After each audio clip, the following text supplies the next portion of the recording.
SD Kannada ಕಲಿಕೆಯನ್ನು ವೀಕ್ಷಿಸುವಂತಹ ಎಲ್ಲ ವೀಕ್ಷಕರಿಗೆ ನಮಸ್ಕಾರಗಳು. ನಾವು ನಿನ್ನೆಯ ವಿಡಿಯೋದಲ್ಲಿ ಸಂಧಿಗಳನ್ನು ನೋಡ್ತಾ ಇದ್ವಿ. ಸಂಧಿಗಳಲ್ಲಿ ನಾವು ಕನ್ನಡ ಮತ್ತು ಸಂಸ್ಕೃತ ಸಂಧಿಗಳಂತ ಎರಡು ವಿಧಗಳನ್ನಾಗಿ ಮಾಡ್ತೀವಿ. ಅದೇ ರೀತಿಯಾಗಿ ಕನ್ನಡ ಸಂಧಿಗಳಲ್ಲಿ 3 ವಿಧಗಳು. ಆ ಕನ್ನಡ ಸಂಧಿಯನ್ನು ನಾವು ಸ್ವರ ಮತ್ತು ವ್ಯಂಜನವನ್ನಾಗಿ ವಿಧಗಳನ್ನಾಗಿ ಮಾಡ್ತೀವಿ. ಸ್ವರಗಳ ಜೊತೆ ಸ್ವರ ಬಂದಾಗ ಸ್ವರ ಸಂಧಿ ಆಗುತ್ತೆ.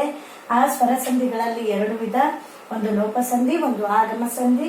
ಅದೇ ರೀತಿಯಾಗಿ ವ್ಯಂಜನ ಜೊತೆ ವ್ಯಂಜನ ಸೇರಿ ವ್ಯಂಜನ ಸಂಧಿ ಆಗುತ್ತೆ. ವ್ಯಂಜನ ಸಂಧಿಯಲ್ಲಿ ಆದೇಶ ಸಂಧಿ ಒಂದೇ ಒಂದು ವಿಧ ಇರೋದು. ನಂತರ ಸಂಸ್ಕೃತ ಸಂಧಿಗಳಲ್ಲಿ 7 ಸಂಧಿಗಳನ್ನ ನೋಡ್ತೀವಿ. ಅದೇ ಸಂಸ್ಕೃತ ಸಂಧಿಯನ್ನ ನಾವು ಸ್ವರ ಮತ್ತು ವ್ಯಂಜನವನ್ನಾಗಿ ವಿಧವನ್ನಾಗಿ ಮಾಡ್ತೀವಿ. ಸ್ವರ ಸಂಧಿಯಲ್ಲಿ 4 ಸಂಧಿಗಳಿದ್ದಾವು. ಸವರ್ಣ ದೀರ್ಘ ಸಂಧಿ, ಗುಣಸಂಧಿ, ವೃದ್ಧಿ ಸಂಧಿ ಹಾಗೂ ಎಣ್ ಸಂಧಿ ಅಂತ 4 ಸಂಧಿಗಳನ್ನು ನೋಡ್ತೀವಿ. ಅದೇ ರೀತಿಯಾಗಿ ವ್ಯಂಜನ ಸಂಧಿಗಳಲ್ಲಿ ಜಸ್ವ ಸಂಧಿ, ಶುತ್ವ ಸಂಧಿ ಮತ್ತು ಅನುನಾಸಿಕ ಸಂಧಿಗಳನ್ನ ನಾವೇನ್ ಮಾಡ್ತೀವಿ, ಒಟ್ಟಾಗಿ ನಾವು ಸಂಧಿಗಳಲ್ಲಿ ಅವುಗಳನ್ನ ಅಭ್ಯಾಸ ಮಾಡ್ತೀವಿ. ಹಾಗಾಗಿ ಮುಂದೆ ಬರುವಂತಹ ಕನ್ನಡ ಸಂಧಿಗಳಲ್ಲಿ ಸ್ವರ ಸಂಧಿಯಾದಂತಹ ಲೋಪ ಸಂಧಿ ಅಂದ್ರೆ ಏನು, ಅದು ಯಾವ ಅಕ್ಷರಗಳನ್ನ ಲೋಪ ಮಾಡುತ್ತೆ, ಯಾವ ಅರ್ಥ ಕೆಡದಂತೆ ಅದು ತನ್ನ ಒಂದು ವಾಕ್ಯವನ್ನ ಪೂರ್ಣ ಕೊಡುತ್ತೆ ಅನ್ನೋದನ್ನ ನಾವೇನ್ ಮಾಡೋಣ, ಈಗ ಲೋಪಸಂಧಿಯ ಬಗ್ಗೆ ತಿಳಿದುಕೊಳ್ಳೋಣ. ಇಲ್ಲಿ ಲೋಪಸಂಧಿ ಸ್ವರದ ಮುಂದೆ ಸ್ವರವು ಬಂದು ಅಂದ್ರೆ ಸ್ವರದ ಮುಂದೆ ಸ್ವರ ಬರಬೇಕು. ಉದಾಹರಣೆಗೆ ಯಾವ ತಗೊಳ್ಳೋಣ, ಮಾತು. ಉದಾಹರಣೆ ಮಾತು ಪ್ಲಸ್ ಇಲ್ಲ. ಇದಕ್ಕೆ ನಾವೇನಂತ ಕರಿತೀವಿ, ಪೂರ್ವ ಪದ ಅಂತ ಕರಿತೀವಿ ನಾವು. ಇದಕ್ಕೆ ಪೂರ್ವ ಪದ, ಇದಕ್ಕೆ ಉತ್ತರ ಪದ ಅಂತ ಕರಿತೀವಿ. ಇಲ್ಲಿ ಹೇಳ್ತಾ ಇದ್ದ ಏನಾದ್ರೂ ವಾಕ್ಯ ಅಂತಂದ್ರೆ, ಲೋಪಸಂಧಿ ಅಂದ್ರೆ ಸ್ವರದ ಮುಂದೆ ಸ್ವರವು ಬಂದು, ಇಲ್ಲಿ ಸ್ವರ ಪೂರ್ವ ಪದದ ಕೊನೆಯ ಅಕ್ಷರದಲ್ಲಿ ಸ್ವರ ತು ಅನ್ನುವಂತ ಅಕ್ಷರದಲ್ಲಿ ಸ್ವರ ಯಾವ್ದು ಕೂಡಿದೆ, ಹೂ ಕೂಡಿದೆ. ಅದೇ ರೀತಿ ಇಲ್ಲಿ ಈ ಅಕ್ಷರ ಇದೆ, ಹೌದು, ಇವೆರಡು ಸ್ವರದ ಮುಂದೆ ಸ್ವರವು ಬಂದು ಸಂಧಿ ಕಾರ್ಯ ಆಗುವಾಗ ಪೂರ್ವ ಪದದಲ್ಲಿರುವ ಸ್ವರ ಅರ್ಥ ಕೆಡದಂತೆ ಲೋಪವಾದರೆ, ಅಂದ್ರೆ ಲೋಪ ಅಂದ್ರೆ ಇಲ್ಲವಾದರೆ ಅದಕ್ಕ ನಾವೇನಂತ ಕರಿತೀವಿ, ಲೋಪಸಂಧಿ ಅಂತ ಹೇಳ್ತೀವಿ.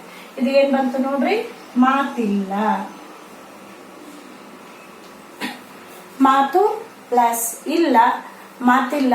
ಇದು ಒಂದು ಉದಾಹರಣೆ ಲೋಪಸಂಧಿಗೆ ಅಂತ ಹೇಳ್ಬೋದು. ಇಲ್ಲಿ ಹೆಚ್ಚಾಗಿ ಲೋಪಸಂಧಿಯಲ್ಲಿ ಯಾವ್ಯಾವ ಪದಗಳು ಲೋಪ ಆಗ್ತಾವು ಅಂತಂದ್ರ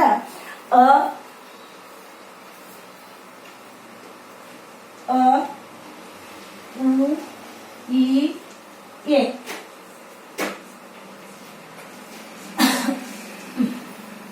ಇಲ್ಲಿ ಉ ಅನ್ನುವಂತಹ ಸ್ವರ ಲೋಪ ಆಗಿದೆ. ಇನ್ನು ಇ ಎ ಈ 4 ಅಕ್ಷರಗಳನ್ನ ಕೂಡಿರ್ತಕ್ಕಂಥ ಲೋಪ ಆಗುವಂತಹ ಉದಾಹರಣೆಗಳನ್ನ ನಾವೇನ್ ಮಾಡೋಣ, ಇವತ್ತಿನ ದಿನ ನೋಡೋಣಂತ. ಇಲ್ಲಿ ನೋಡ್ರಿ, ನಾವ್ ಹೇಳಿದ್ವಿ ಸ್ವರದ ಮುಂದೆ ಸ್ವರವು ಬಂದು ಸಂಧಿ ಕಾರ್ಯ ಆಗುವಾಗ ಪೂರ್ವ ಪದದಲ್ಲಿರುವ ಸ್ವರ ಅರ್ಥ ಕೆಡದಂತೆ ಲೋಪವಾದರೆ ಅದನ್ನ ಲೋಪಸಂಧಿ ಅಂತ ಹೇಳ್ತೀವಿ ಅಂತ ಗೊತ್ತಾಯ್ತು. ಅದನ್ನು ಹೇಳಿದೆ. ಮತ್ತು ಇ ಉ ಎ ಈ 4 ಪದಗಳು ಏನಾಗ್ತಾವು, ಹೆಚ್ಚಾಗಿ ಲೋಪ ಆಗ್ತಾವು ಅಂತ ಹೇಳಿದ್ವಿ. ಹಾಗಾಗಿ ನಾನು ಲೋಪ ಆಗುವಂತಹ ಉದಾಹರಣೆಯನ್ನ ತಗೊಂಡ್ಬಂದಿದ್ದೀನಿ. ಅದರಲ್ಲಿ ನಿನ್ನ ಬರುತ್ತೆ. ಇಲ್ಲಿ ನಿನ್ನ ಪ್ಲಸ್ ಒಡೆಯ, ನಿನ್ನೊಡೆಯ. ಅದೇ ತರ ಈಗ ಇಲ್ಲಿ ಕೂಡ ಸ್ವರ ಯಾವ್ದೈತಿ, ಸ್ವರ ಐತಿ. ಈಗ ಪ್ಲಸ್ ಈಗ, ಈಗೀಗ. ಅದೇ ರೀತಿ ತಮ್ಮ ಪ್ಲಸ್ ಒಳಗೆ, ತಮ್ಮೊಳಗೆ. ಇಲ್ಲಿ ಇರುವಂತಹ ತಮ್ಮೊಳಗೆ.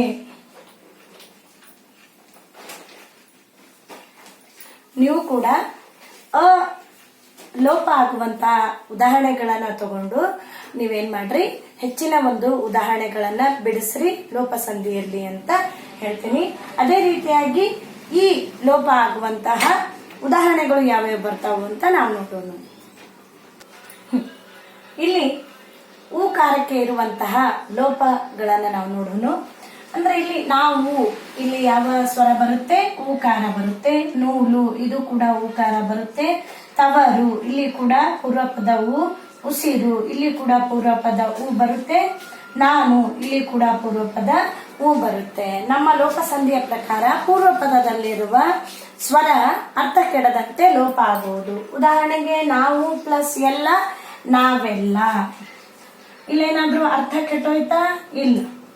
ನೂಲು ಪ್ಲಸ್ ಎಳೆ, ನೂಲೆಳೆ. ಅದೇ ರೀತಿ ತವರು ಪ್ಲಸ್ ಊರು, ತವರೂರು.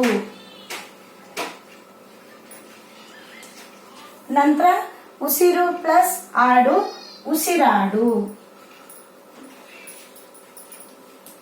ನಂತರ ನಾನು ಪ್ಲಸ್ ಎಂಬ, ನಾನೆಂಬ. ಅದೇ ರೀತಿ ಮತ್ತೆ ಎ ಅಕ್ಷರ ಲೋಪ ಆಗುವಂತಹ ಒಂದು ಉದಾಹರಣೆಗಳನ್ನ ನೋಡೋಣ. ಇಲ್ಲಿ ಊಕಾರ ಲೋಪ ಇರೋದು ನಾವು ಪ್ಲಸ್ ಎಲ್ಲ, ನಾವೆಲ್ಲ. ನೂಲು ಪ್ಲಸ್ ಎಳೆ, ನೂಲೆಳೆ. ನಂತರ ತವರು ಪ್ಲಸ್ ಊರು, ತವರೂರು. ಉಸಿರು ಪ್ಲಸ್ ಆಡು, ಉಸಿರಾಡು. ನಂತರ ನಾನು ಪ್ಲಸ್ ಎಂಬ, ನಾನೆಂಬ. ಈ ಎಲ್ಲಾ ಉದಾಹರಣೆಗಳನ್ನ ನಾವೇನ್ ಮಾಡ್ತೀವಿ? ಲೋಪಸಂಧಿಗೆ ಉದಾಹರಣೆಯನ್ನಾಗಿ ನಾವು ನೋಡ್ತೀವಿ. ನಂತರ ಎ ಸ್ವರ ಲೋಪ ಆಗುವಂತಹ ಉದಾಹರಣೆಗಳನ್ನ, 5 ಉದಾಹರಣೆಗಳನ್ನ ನಾವು ನೋಡೋಣ. ಈಗ ಎ ಅನ್ನುವಂತಹ ಅಕ್ಷರ ಅಥವಾ ಸ್ವರ ಲೋಪ ಆಗುವಂತಹ ಉದಾಹರಣೆಗಳನ್ನ ನೋಡ್ರಿ. ಬೇರೆ ಪ್ಲಸ್ ಒಬ್ಬ, ಬೇರೊಬ್ಬ. ಅದೇ ರೀತಿ ಆಚೆಗೆ ಪ್ಲಸ್ ಏನಿದೆ, ಆಚೆಗೇನಿದೆ. ಅಂದ್ರೆ ಇಲ್ಲಿ ಯಾವ ಸ್ವರ ಇದೆ ಪೂರ್ವಪದದಲ್ಲಿ? ಎ ಸ್ವರ. ಅದೇ ತರ ಗೆ, ಇಲ್ಲಿ ಯಾವ ಸ್ವರ ಇದೆ? ಎ ಸ್ವರ. ಹಾಗಾಗಿ ಎ ಸ್ವರ ಲೋಪ ಆಗುವಂತಹ ಒಂದು ಉದಾಹರಣೆಗಳನ್ನ ನೋಡಿದ್ವಿ. ಈಗ ಕೆಲವೊಂದು ಉದಾಹರಣೆಗಳನ್ನ ನೀವು ಮನೆಯಲ್ಲಿ ಹೆಚ್ಚಿನ ಅಭ್ಯಾಸ ಮಾಡೋದಕ್ಕೋಸ್ಕರ 5 ಉದಾಹರಣೆಗಳನ್ನ ನಿಮಗೆ ಮನೆಯಲ್ಲಿ ಹೋಮ್ವರ್ಕ್ ಅಂತ ಹೇಳ್ಕೊಡ್ತೀನಿ. ನೀವು ಅವುಗಳನ್ನ ಮಾಡ್ರಿ.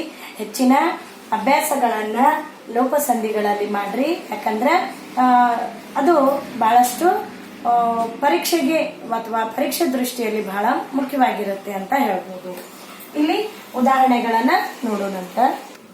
ಈಗ ಲೋಪಸಂಧಿಗೆ ನೀವು ಏನ್ ಮಾಡ್ರಿ, ಇಲ್ಲಿ 6 ಉದಾಹರಣೆಗಳನ್ನ ಕೊಟ್ಟಿದ್ದೀನಿ. ಅವುಗಳನ್ನ ನೀವು ಬಿಡಿಸ್ರಿ. ಇನ್ನಿಬ್ಬರು ಯಾವ ತರ ಬಿಡಿಸ್ತೀರಿ? ಇನ್ನು ಪ್ಲಸ್ ಇಬ್ಬರು, ಇನ್ನಿಬ್ಬರು. ಅಲ್ಲಿರುವಂತಹ ಸ್ವರ ಯಾವುದು ಗುರುತಿಸ್ರಿ. ಆಮೇಲೆ ಕಲ್ಮಳೆ, ಕಲ್ಲು ಪ್ಲಸ್ ಮಳೆ, ಕಲ್ಮಳೆ. ತಂಬೆಲರು, ತಂಬ ಪ್ಲಸ್ ಎಲ್ಲರು, ತಂಬೆಲರು. ಅದೇ ತರ ತಮ್ಮ ಪ್ಲಸ್ ಒಳಗೆ, ತಮ್ಮೊಳಗೆ. 5 ಹೆಸರು ಪ್ಲಸ್ ಆಗಿದೆ, ಹೆಸರಾಗಿದೆ. 6 ಅವನ ಪ್ಲಸ್ ಅಂತೆ, ಅವನಂತೆ. ಇಲ್ಲಿ ನೀವು ಯಾವ ಸ್ವರ ಲೋಪ ಆಗಿದೆ ಅನ್ನೋದನ್ನು ಕೂಡ ನಾವು ಬರೀಬಹುದು. ಅಂದ್ರೆ ಅಲ್ಲಿ ಅ ಅಕ್ಷರ ಲೋಪ ಆಗಿದ್ರೆ ಅಕಾರ ಲೋಪ ಸಂಧಿ ಅಂತ ಕರಿತೀವಿ. ಕಾರ ಅಂದ್ರೆ ಅಕ್ಷರ ಅಂತ ಹೇಳ್ತೀವಿ. ಅದೇ ರೀತಿ ಈ ಅಕ್ಷರ ಅಥವಾ ಈ ಸ್ವರ ಲೋಪ ಆಗಿದ್ರೆ ಅದಕ್ಕೆ ನಾವು ಈ ಕಾರ ಲೋಪ ಸಂಧಿ ಅಂತ ಕರಿತೀವಿ. ಉ ಲೋಪ ಆಗಿದ್ರೆ ಊಕಾರ ಲೋಪ ಸಂಧಿ ಅಂತ ಹೇಳ್ತೀವಿ. ಎ ಅನ್ನುವಂತಹ ಸ್ವರ ಲೋಪ ಆಗಿದ್ರೆ ಏಕಾರ ಲೋಪ ಸಂಧಿ ಅಂತ ಕೂಡ ನಾವು ಕರಿತೀವಿ. ಹಾಗಾದ್ರೆ ಇವತ್ತಿನ ಒಂದು ವಿಡಿಯೋದಲ್ಲಿ ನಾವು ಕನ್ನಡ ಸಂಧಿಗಳಲ್ಲಿ ಸ್ವರಸಂಧಿಯಾದಂತಹ ಲೋಪಸಂಧಿಯ ಬಗ್ಗೆ ತಿಳ್ಕೊಂಡ್ವಿ. ಲೋಪಸಂಧಿ ಅಂದ್ರೆ ಸ್ವರದ ಮುಂದೆ ಸ್ವರವು ಬಂದು ಸಂಧಿ ಕಾರ್ಯ ಮಾಡುವಾಗ ಪೂರ್ವ ಪದದಲ್ಲಿರುವಂತಹ ಸ್ವರ ಅರ್ಥ ಕೆಡದಂತೆ ಲೋಪ ಆದ್ರೆ ಅದನ್ನ ನಾವು ಲೋಪಸಂಧಿ ಅಂತ ಹೇಳ್ತೀವಿ. ಈ ಉದಾಹರಣೆಗಳನ್ನ ನೀವು ಬಿಡಿಸ್ರಿ. ನಂತರ ಇದ್ರ ಮೇಲೆ ಹೆಚ್ಚಿನದಾಗಿರ್ತಕ್ಕಂಥ ಉದಾಹರಣೆಗಳನ್ನ ನೀವು ಕೂಡ ಸಂಗ್ರಹಿಸ್ರಿ. ಪರೀಕ್ಷೆಯ ದೃಷ್ಟಿಯಲ್ಲಿ ನಿಮಗೆ ಅನುಕೂಲವಾಗುತ್ತೆ ಅಂತ ಹೇಳ್ಬೋದು. ಮುಂದಿನ ಒಂದು ವಿಡಿಯೋದಲ್ಲಿ ನಾವು ಸ್ವರಸಂಧಿಯಲ್ಲಿ ಇನ್ನೂ ಒಂದು ಸಂಧಿಯಾದಂತಹ ಆಗಮ ಸಂಧಿಯ ಬಗ್ಗೆ ನಾವು ನೋಡೋಣ. ಈ ಒಂದು ವಿಡಿಯೋ ನಿಮಗೆ ಹೇಗೆ ಅನಿಸ್ತು? ಕಮೆಂಟ್ ಮಾಡೋದರ ಮೂಲಕ ನಮಗೆ ತಿಳಿಸ್ಬೇಕು ಅಂತ ಕೇಳ್ಕೊತಾ ಇದ್ದೀನಿ. ಎಲ್ಲರಿಗೂ ನಮಸ್ಕಾರ.